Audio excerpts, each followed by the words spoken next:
सीख जो जीवन बदल दे। एक राजा था जिसका नाम रामधन था। उनके जीवन में सभी सुख थे। राज्य का कामकाज भी ऐशोआराम से चल रहा था।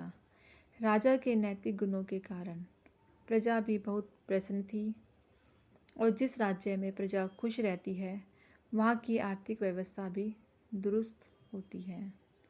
इस प्रकार हर क्षेत्र में राज्य का प्रभाव अच्छा था। इतने सुखों के बाद भी राजा दुखी था क्योंकि उसकी कोई संतान नहीं थी। यह गम राजा को अंदर ही अंदर सताता रहता था। प्रजा को भी इस बात का बहुत दुख था। वर्षों के बाद राजा की यह मुराद पूरी हुई और उसे एक पुत्र की प्राप्ति हुई। पूरे नगर में कई दिनों तक जश्न मना। नागरिकों को राजमहल में दावत दी गई। राजा की इस खुशी में प्रजा भी झूम रही थी। समय बीतता जा रहा था। राजकुमार का नाम नंदन सिंह रखा गया। पूजा पाठ एवं इंतजार के बाद राजा को संतान प्राप्त हुई थी, इसलिए उसे बड़े लाड़ प्यार से रखा जाता था। लेकिन अति किसी बात की अच्छी नहीं होती। अधिक लाड़ ने नंदन सिंह को बहुत बिगाड़ दिया था। बचपन में तो नंदन की सभी बातें दिल को लुभाती थी, पर बड़े होते होते यही बात बदतमीजी लगने लगती हैं। नंदन बहुत ज़्यादा जिद्दी हो गया था। उसके मन में अहंकार आ गया था। वो चाहता था कि प्रजा सदैव उसकी जय जयकार करे, उसकी प्रशंसा करे। उसकी बात ना सुनने पर वो कोलाहल मचा देता था। बेचारे सैनिकों को तो वो पैर की जूती ही समझता था। आए दिन उसका प्रकोप प्रजा पर उतरने लगा था। वो खुद को भगवान के समान पूजता देखना चाहता था। आयु तो बहुत कम थी, लेकिन अहम कई गुना बढ़ चुका था। नंदन के इस व्यवहार से सभी बहुत दुखी थे। प्रजा आए दिन दरबार में नंदन की शिकायत लेकर आती थी, जिसके कारण राजा का सिर लज्जा से झुक जाता था।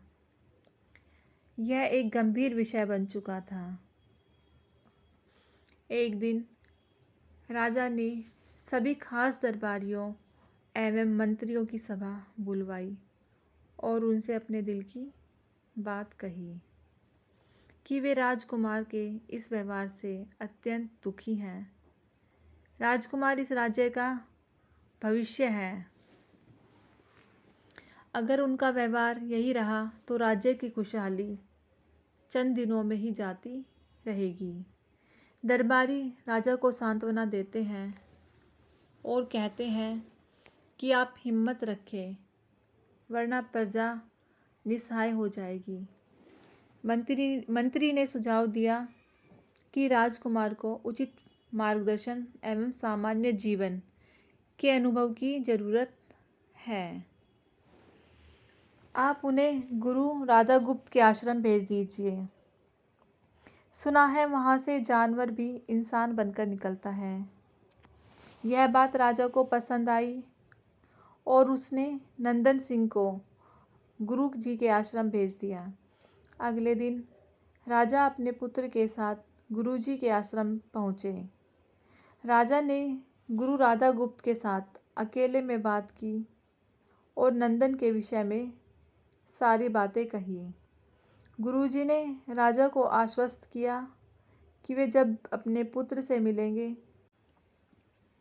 तब उन्हें गर्व महसूस होगा। गुरुजी के ऐसे शब्द सुनकर राजा को शांति महसूस हुई और वे सहर्ष अपने पुत्र को आश्रम में छोड़कर राजमहल लौट गए। अगले दिन सुबह गुरु के खास चेले द्वारा नंदन को भिक्षा मांगकर खाने को कहा गया, जिसे सुनकर नंदन ने साफ इनकार कर दिया। चेले ने उसे कह दिया कि अगर पेट भरना है तो भिक्षा मांगनी होगी और भिक्षा का समय शाम तक ही है, अन्यथा भूखा रहना पड़ेगा। नंदन ने अपनी अकड़ में चेले की बात नहीं मानी और शाम होते होते उसे भूख लगने लगी और उसे खाने को नहीं मिला। दूसरे दिन उसने भिक्षा मांगना शुरू किया। शुरुआत में उसके बोल के कारण उसे कोई भिक्षा नहीं देता था, लेकिन गुरुकुल में सभी के साथ बैठने पर उसे आधा पेट भोजन मिल जाता था।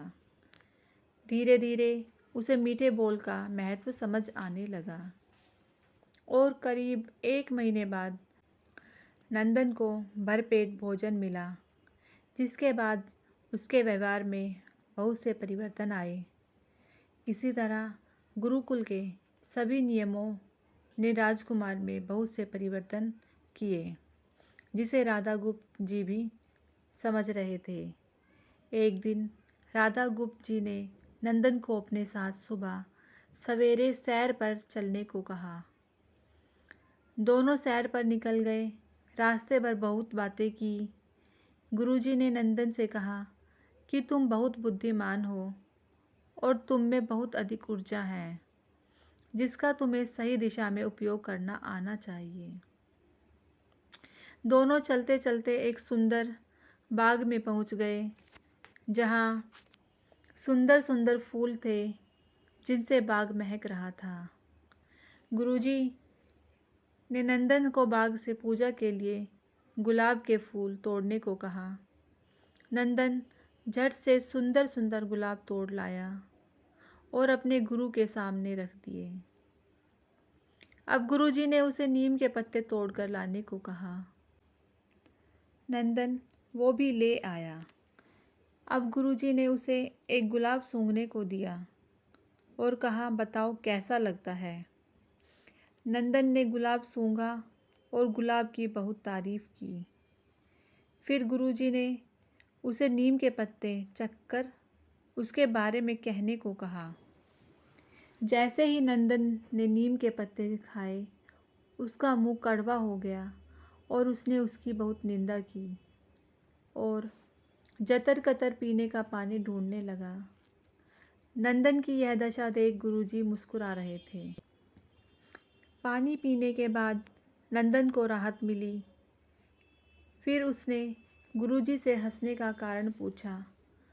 तब गुरुजी ने उससे कहा कि जब अब तुमने गुलाब का फूल सूंघा तो तुम्हें उसकी खुशबू बहुत अच्छी लगी और तुमने उसकी तारीफ़ की, लेकिन जब तुमने नीम की पत्तियां खाई तो वो तुम्हें कड़वी लगी और तुमने उसे थूक दिया और उसकी निंदा भी की। गुरुजी ने नंदन को समझाया, जिस प्रकार तुम्हें जो अच्छा लगता है तुम उसकी तारीफ़ करते हो, उसी प्रकार प्रजा भी जिसमें गुण होते हैं उसकी प्रशंसा करती है। अगर तुम उनके साथ दुर्व्यवहार करोगे और उनसे प्रशंसा की उम्मीद करोगे तो वे यह कभी दिल से नहीं कर पाएंगे। इस प्रकार जहाँ गुण होते हैं वहाँ प्रशंसा होती है। नंदन को सभी बातें विस्तार से समझ आ जाती हैं और वो अपने महल लौट आता है। नंदन में बहुत परिवर्तन आते हैं और वो बाद में एक सफल राजा बनता है। दोस्तों, अगर आपको मेरी यह कहानी पसंद आई हो तो मेरे चैनल को लाइक और सब्सक्राइब कीजिएगा।